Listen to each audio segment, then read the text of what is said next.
오늘 본문의 장은 솔로몬 왕의 전성기의 시대 일들을 이야기하고 있습니다. 솔로몬이 얼마나 많은 복을 받았는지 성경에 자세하게 기록을 하고 있는데요. 저는 이 말씀을 전하면서 여러분들에게도 동일한 은혜와 축복을 받아 누리기를 주의 이름으로 축복합니다. 중앙정부와 지방정부의 조직이 1절에서 6절까지 나와 있는데 솔로몬이 왕이 되었고 누가 신하가 되었고 누가 제사장이 되었고 하는 이야기들을 자세하게 설명을 하고 있습니다. 그리고 이스라엘이 다스린 땅을 솔로몬의 영토를 12등분으로 나눠가지고 각각의 한 달씩 담당했다, 이렇게 기록을 하고 있습니다.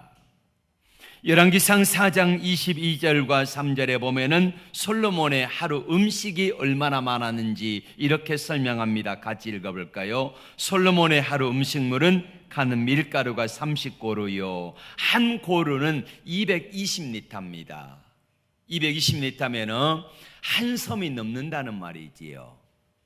솔로몬의 하루 음식이 밀가루가 30고루다니까 밀가루가 30에서 한 35석 정도 되어지고요, 굵은 밀가루가 60고루, 살진 소가 10마리, 초장의 소가 20마리, 양이 100마리, 그 외에 수사슴, 노루와 암사슴과 살찐 새들이었다. 이게 솔로몬의 왕궁에서의 하루 식물입니다. 엄청나지요.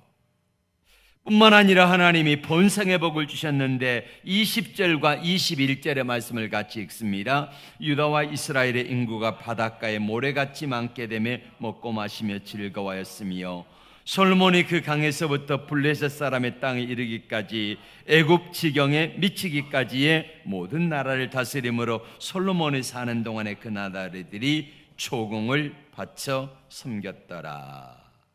뿐만 아니라 네 번째는 평화와 안정의 복을 허락하여 주셨는데 24절의 말씀 볼까요? 솔로몬이 그 강 건너편을 딥사에서부터 가사까지 모두 그 강 건너편의 왕을 모두 다스림으로 그가 사방에 뚫린 민족과 평화를 누렸으니 솔로몬이 사는 동안에 유다와 이스라엘이 단에서부터 브에르세바에 이르기까지 각기 포도나무와 무화과나무 아래에서 평안히 살았더라. 솔로몬의 병가의 말 외양간의 4만이요 마병이 12,000명이며. 이렇게 해서 지도를 한번 보세요. 이 지도에 보면은 솔로몬의 나라가 얼마나 큰지를 말씀하고 있습니다. 여기 저 자세하게 보입니까? 예. 이스라엘 땅이 이곳입니다. 원래 이스라엘 땅은 여기에서부터 그랬던 이 땅이 솔로몬 시대에는요, 저기 맨 오른쪽 끝에 위에 보면은 유브라데스 강이 보입니까? 맨 위에 이 땅 전체가 하맛이라고 하는 이 지역은요, 당시의 아수르 땅입니다. 그 밑에는 바벨론 땅이고요. 그러면은 솔로몬이 지금 이 차지했던 이 영토는 하나님이 주셨던 이스라엘 영토 가운데 가장 많은 땅을 차지했던 왕이 바로 솔로몬 왕의 땅이라는 말이에요. 이 복을 40년간을 누렸습니다. 이 복을 누가 주셨습니까? 하나님이 주셨지요. 열왕기상 4장 29절에 이렇게 말씀합니다. 시작. 하나님이 솔로몬에게 지혜와 총명을 심히 많이 주시고 또 넓은 마음을 주시되 바닷가에 모래와 같이 하시니. 왜 하나님이 이 복을 주셨을까? 왜 복을 주셨을까? 성경은 두 가지로 솔로몬에게 복 주신 이유를 설명하고 있습니다. 첫 번째는 왜 주셨을까? 아버지 다윗 때문입니다. 솔로몬의 아버지 다윗 때문에 이 복을 주셨는데, 여러분, 다윗에게 주신 이 언약 때문이지요. 솔로몬의 아버지 다윗이 어느 날 하나님 앞에 이렇게 기도했습니다. 하나님, 제가 이렇게 많은 많은 은혜와 축복을 받고 보니까 너무 많은 은혜를 받았는데 제가 하나님께 어떻게 좀 섬길 수 있을까? 어떻게 좀 보답할 수 있을까요? 이렇게 물으면서 하나님께 기도했습니다. 7장 1절과 2절의 말씀 볼까요? 사무엘하 7장 1절 시작. 여호와께서 주위의 모든 원수를 무찌르사 왕으로 궁에 평안히 살게 하신 때에 왕이 선지자 나단에게 이르되 볼지어다 나는 백향목궁에 거하거늘 하나님의 궤는 휘장 가운데 있도다. 솔로몬은 백향목궁 가운데 다윗이 거하는데 하나님의 언약궤가 성막 안에 있는 모습을 보면서 다윗이 심히 좋지 않았어요. 그래서 하나님께 기도하며 하나님 제가 성전을 짓기를 원합니다라고 하나님께 강청을 합니다. 근데 하나님이 나단 선지자를 보내가지고 말씀하시기를 아니다.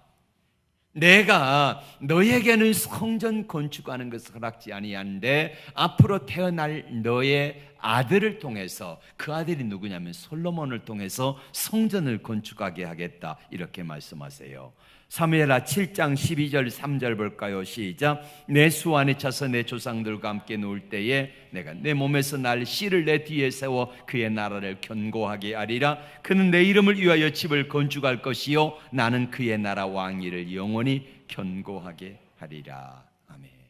이 복을 다윗에게 말씀하셨고 그 복이 그 아들 솔로몬에게 그대로 이루어져 솔로몬의 성전을 건축하고 솔로몬의 나라가 아까 보았던 바로 그 엄청난 땅을 차지하는 축복을 누리게 되었다는 것입니다. 솔로몬이 어느 날 하나님께 범죄합니다. 나이가 많아가지고 범죄할 때에 하나님이 열왕기상 11장 12절에서 이렇게 말씀합니다. 같이 봅니다. 그러나 내 아버지 다윗을 위하여 내 세대는 일을 행하지 아니하고 내 아들의 손에서 빼앗으려니와. 솔로몬이 하나님 앞에 범죄했을 때에 하나님의 선지자를 보내가지고 2번이나 말씀하셨는데 들어먹지를 않아요. 그때 하나님이 나라를 두동강 내가지고 그 나라를 두 쪽으로 나눠서 한쪽은 10지파 북쪽 이스라엘 북쪽 이스라엘 그리고 2지파 남쪽 유다 이렇게 하는데 너의 때에 솔로몬 시대에는 너의 아버지 때문에 내가 너를 봐주겠다 이렇게 하신 거예요. 여러분, 여러분의 자녀들을 부지런히 위해서 기도하십시오. 축복하십시오. 믿음으로 사십시오. 그러면은 여러분 때문에 하나님이 여러분의 자녀들을 축복하실 것입니다. 집행을 유예하셨다고 말씀합니다. 그리고 2번째로 솔로몬에게 왜 하나님이 이런 엄청난 복을 주셨는가? 일천번제 때문입니다. 일천번제를 하나님께 어느 날 드렸는데 솔로몬이 1,000마리의 번제를 드렸다는 거지요. 그러면은 한번 생각해 보세요. 왕이 하나님께 드려질 최소한의 번제물은요 소입니다. 소를 1,000마리를 드렸어요. 여러분 성전에 식양대로 하면은 하나님 앞에서 그 번제단이 길어야 2m밖에 안 됩니다. 가로 2m, 세로 2m니까 여기다가 송아를 하나님께 태워서 드리면은 하루에 몇 마리나 드릴까요? 소를 다 하나님께 태워드리면은 3시간에 한 마리씩 드린다 그래도 하루면은 24시간이면은 38에 24 많이 드려야 8마리 드리는 거예요. 솔로몬은 잠 안 잡니까? 잠 자야지요. 제사장은 쉬지 못합니까? 쉬어야지요. 그러면은 많이 드려야 하루에 4마리를 드리는 거예요. 그때마다 솔로몬이 번제를 드리면은 제사를 드리는 제주가 그 번제물에다가 안수하거든요. 솔로몬이 있어야 돼요. 그렇게 하면은 최소한 2달 정도를 하나님께 번제를 드려야 된다는 거예요. 지금 솔로몬이 왕에 등극해가지고 가장 먼저 한 일이 번제를 드린 일인데 1,000번제를 드릴 때에 어떤 생각을 가졌을까요? 솔로몬에게 대항해서 왕위를 빼앗으려고 반역을 꾀했던 그 암논이 살아 있습니다.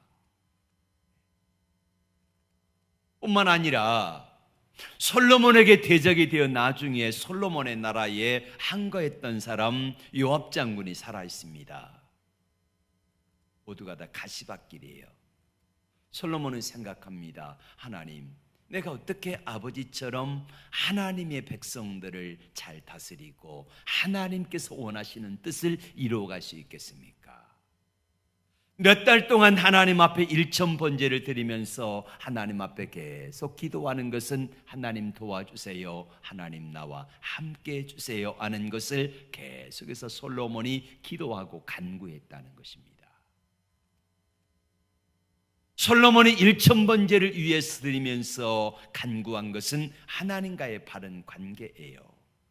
내 아버지 다윗이 하나님과 바른 관계를 가졌을 때에 천한 목동을 왕되게 하셨던 하나님, 나를 도우셔서 나와 하나님과 관계가 바로 되어짐으로 말미암아 하나님의 축복이, 아버지를 통해서 흘러온 축복이 나를 통하여 백성들에게 흘러가기 원합니다 하면서 계속해서 다윗 솔로몬이 하나님께 번제를 드리는 거예요. 그러던 어느 날 꿈속에 하나님이 나타나셨습니다. 하나님 말씀하십니다. 내가 내게 무엇을 줄꼬? 내가 내게 뭘 줄꼬? 그랬더니 솔로몬이 꿈속에서 바로 대답하기를 뭐라고 말합니까? 우리 말씀 한번 보겠습니다. 열왕기상 3장 9절 10절 시작. 누가 주의 이 많은 백성을 재판할 수 있사오리까? 듣는 마음을 종에게 주사 주의 백성을 재판하여 선악을 분별하게 하옵소서. 솔로몬이 이것을 구하매 그 마음 말씀이 주의 마음에 든지라.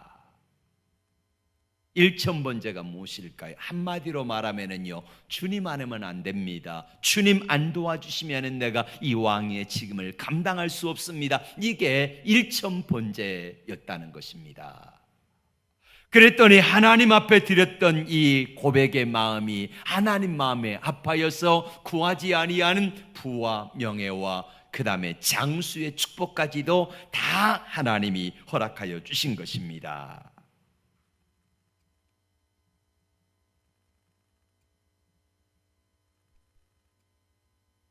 왜 하나님께서 이 말씀을 기록하게 하셨을까요? 지금 이스라엘 백성들이 이 말씀을, 오늘 말씀을 받은 백성들의 상태가 어떤 상태인가? 열왕기상에 있는 이 말씀의 시대는요, 이스라엘 백성들이 바벨론 포로로 잡혀가 있을 때에 기록한 말씀입니다. 바벨론 포로기에 있으면서 죽을 고생을 하고 있잖아요. 왜 이 말씀을 썼을까? 자기 조상 솔로몬 시대에는요, 자기들이 지금 종으로 끌려와 있는, 고생하고 있는 바로 그 땅까지를 차지했던 사람들이거든요. 그런데 왜 이처럼 비참하게 종이 돼가지고 여기 끌려와서 고생을 하고 있습니까? 하나님과 관계가 깨졌다는 거예요. 하나님과 관계가 깨졌기 때문에 그 엄청난 축복을 받았던 솔로몬의 영토를 다 빼앗겨버리고 지금 하나님의 심판으로 말미암아 이 땅에서 고생을 하고 있다는 거지요. 이거를 가르쳐주기 위해서 열왕기상이 쓰여진 거예요. 우리 조상함이 솔로몬이 하나님 앞에서 믿음으로 살았을 때에는 엄청난 축복을 누렸지만 하나님과 관계가 깨어지니까 하나님이 그 모든 축복을 다 빼앗아가 버렸다는 거예요. 맞습니다. 하나님 앞에 하나님과 관계가 바로 되었을 때에 자기 아버지 다윗을 놀랍게 축복하셨고 그의 아들 솔로몬에게 엄청난 축복을 주셔서 지금 우리가 종살이하고 있는, 지금 우리가 끌려와서 고통당하고 있는 그 땅까지 주셨던 그곳을, 우리가 하나님과 관계가 멀어지고 깨어지고 나니까 하나님께서 이 고통을 당하게 하셨다는 사실을 백성들에게 알려주고 싶은 것입니다. 사랑하는 성도들아, 사랑하는 백성들아, 우리가 왜 이렇게 이 나라까지 와가지고 고생을 하고 있는 줄 아느냐? 하나님과 관계가 깨어졌다. 하나님으로부터 멀어졌다. 그렇기 때문에 우리가 이 고생을 하고 있는데, 그러면 우리가 살 수 있는 방법은 뭐냐? 우리가 살 수 있는 길이 뭐겠습니까? 하나님과 관계를 바로 하는 것이지요. 그러면 사는 것입니다. 그러면 회복되는 것입니다. 이거를 이스라엘 백성들에게 이야기하고 싶으신 것입니다.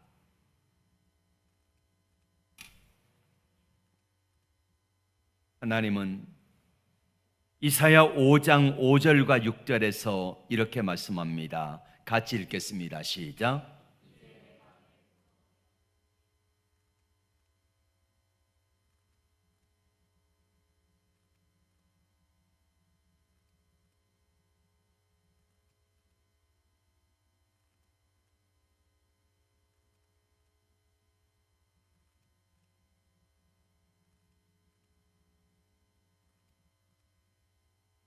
아멘. 그래서 바벨론 포로가 된 겁니다. 망한 겁니다. 5절의 말씀 보세요. 5절 앞에 내가 울타리를 걷어 먹힘을 당케 하며 그 담을 헐어 짓밟히게 하리라. 그래서 지금 이스라엘 백성들이 바벨론 포로로 끌려와 가지고 고생을 하고 있는 거예요. 옛날엔 그 땅이 솔로몬의 땅이었거든요. 하나님과 관계가 바로 되어지니까 엄청난 축복을 주셨는데, 하나님과 관계가 깨어지고 나니까 그 울타리를 거두어서 바벨론에게 포로가 되게 하시는 고통을 당하게 하셨다, 이겁니다. 사랑하는 성도 여러분, 우리도 마찬가지입니다. 하나님과 관계가 바로 되어지기만 하면은요, 하나님은 천한 목동을 왕되게 하신 능력의 하나님께서 저와 여러분에게도 이 은혜를 허락해 주실 것입니다. 그러나 하나님과 관계가 바로 되지 못하면은요, 아무리 많은 것들을 가지고 있다 할지라도 하나님이 다 울타리를 거둬서 가져가게 하신다는 거예요. 여러분들의 기도와 사랑으로 지난 2주간 동안에 미국 선교여행을 다녀왔습니다. 신앙의 자유를 찾아 떠나서 1620년에 영국에서 야간 4,600km 정도의 배를 타고 항해해서 도착했던 매사추세츠 플리머스 해변에 도착했던 그 땅에 갔습니다. 이미 밴드를 통해서 여러분들에게 자세하게 소개를 했습니다마는 바로 그 땅에 가가지고 많은 것들을 보았습니다. 그 땅에 가니까요, 미국이 얼마나 풍요로운 땅인지를 알겠더라고요. 먹을거리가 넘쳐납니다. 얼마나 부유한지 몰라요. 뿐만 아니라 자원이 넘쳐납니다. 그 나라는요, 석유가 무진장하게 매장되어 있는 나라예요. 세일가스 세계 최고입니다. 근데 이 나라가요, 석유를 생산하지 않아요. 왜 그런 줄 아십니까? 다른 데 다 떨어지면, 중동이 떨어지면은 나중에 그걸 캐다 쓰겠다는 거예요. 이렇게 부유한 나라입니다. 전 세계에서 인재들이 다 미국으로 몰려듭니다. 왜 하나님이 이 나라를 이렇게 축복하셨을까?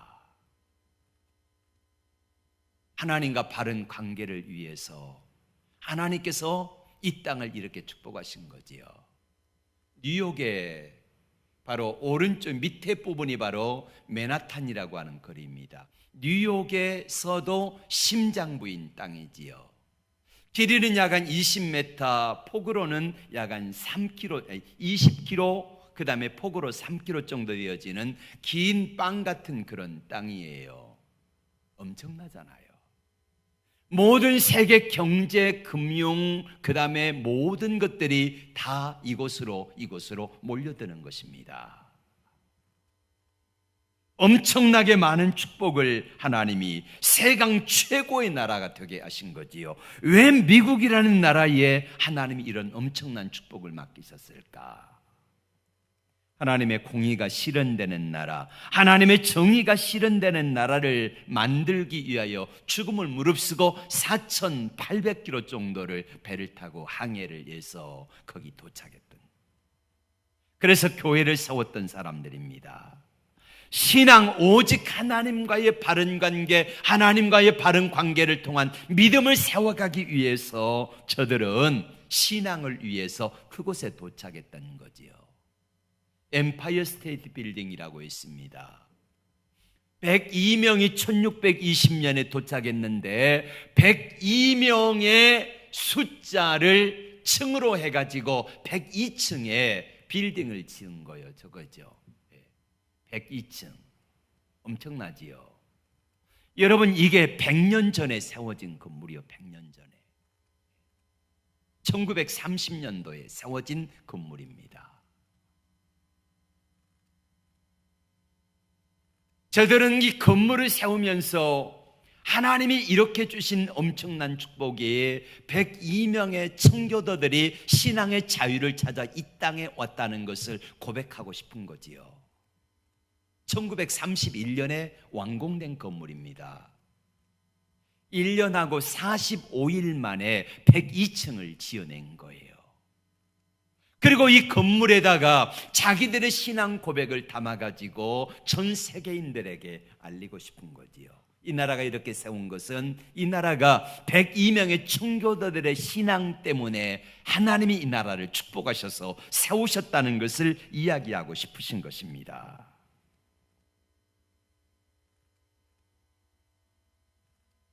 그랬던 미국이 하나님의 공의 대신에, 하나님의 정의를 실현하는 대신에 하나님의 공의와 정의는 다 사라지고 없습니다. 적어도 제가 본 미국이라는 나라는 그렇다라는 말이에요. 이 나라가 신앙의 자유를 찾아서 자기 후손들에게 믿음을 유지시키고 하나님 앞에서 경건한 믿음을 하나님 앞에 살아가는 이것을 원했던데 이게 없었다는 말이에요. 하나님의 공의는 무엇입니까? 잘하는 사람에게 상 주고 벌 줄 자에게 벌 주는 게 하나님의 공의라 그랬잖아요. 정의가 뭐라 그랬습니까? 정의는 하나님의 말씀이 기준되는 삶을 살아가야 되는데, 저는 그 서대의 삶을 모습을 보면서 더 이상 하나님의 공의가 공의와 정의가 실현되는 나라가 아니더라 이 말입니다. 하나님의 저들에게 하나님의 공의를 실현하고 정의를 실현하라고 만들어주신 저들에게 주어진 총과 칼을 가지고 세계를 향하여, 가난한 나라들을 향하여 무차별적으로 휘둘러 대어지는 저들의 모습 속에서 더 이상 하나님이 기뻐하신 나라가 아니구나 하는 생각을 하면서 안타까움을 금할 수가 없었습니다. 우리는 성경에서 하나님이 들어 쓰셨던 나라들을 기억하지요. 최초로 하나님이 쓰셨던 나라 아수르, 그 다음에 바벨론, 그리고 페르시아의 고레스의 나라 페르시아 뿐만 아니라 알렉산더 대왕이 33살에 죽으면서 더 이상 정복할 나라가 없다고 알 정도로 이랬던 나라, 알렉산더의 헬라의 나라. 그리고 헬라가 망하고 나서 세워졌던 로마, 이런 나라를 쭉 보면서 저들의 흥망성쇠 가운데서 하나님이 존귀하게 쓰셨던 때가 있었거든요. 어떻게 쓰여져야 됩니까? 하나님의 공의와 정의를 세우는 일에 쓰임 받았을 때 그 나라들은 하나님이 귀하게 쓰셨던 거지요. 그러나 하나님의 공의와 정의가 사라진 나라들은 더 이상 존재 가치가 없어서 역사의 무대에서 사라지고 말았습니다. 청교도들이 세운 최초의 교회 모습을 한번 보십시오. 이 교회가 1620년에 세워진 교회입니다. 근데 이 교회의 오른쪽에 보면은 깃발 하나 보이지요. 이게 무지개 색깔의 깃발입니다. 이게 뜻이 뭔 줄 아십니까? 동성애자들을 환영한다는 거예요. 무지개는 동성애자들을 이야기합니다. 무지개 깃발 있지요.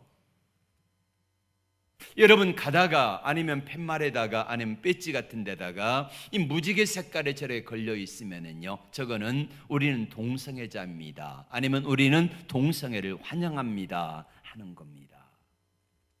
그 다음 사진 한번 보아주세요.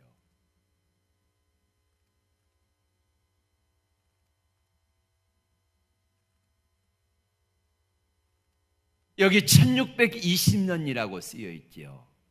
돌입니다. 이 돌은 뭐냐면 청교도들이 플리머스 해변에 도착해 가지고 이 돌 위에서 맹세를 했다 그래요. 전해집니다. 신앙의 자유를 찾아왔기는 왔지만은 자녀들 가운데서 그 부모의 심정을 모르고 하나님을 잘 모르는 자녀들도 있지 않았겠습니까? 이 자녀들을 이 돌 위에서 교훈했다 그러죠. 우리가 이 땅에 온 이유가 뭔 줄 아느냐? 그 추위와 굶주림 가운데 싸웠던 이유가 뭔 줄 아느냐? 왜 그 잘 사는 나라 영국이라는 나라에서 이 나라까지 이렇게 온 줄 아느냐 하면서 이 돌 위에서 신앙의 교훈을 했다 그래요. 여호수아 3장에 보면은 이스라엘 백성들이 이제 요단강을 건넙니다. 요단강을 건널 때에 제사장이 언약궤를 메고 그 요단강가에 들어갔을 때에 요단강 물이 그쳐 서지요. 그래서 12지파의 돌 하나씩 해가지고 강 한 가운데다가 12무더기에 이 12돌의 무더기를 쌓습니다.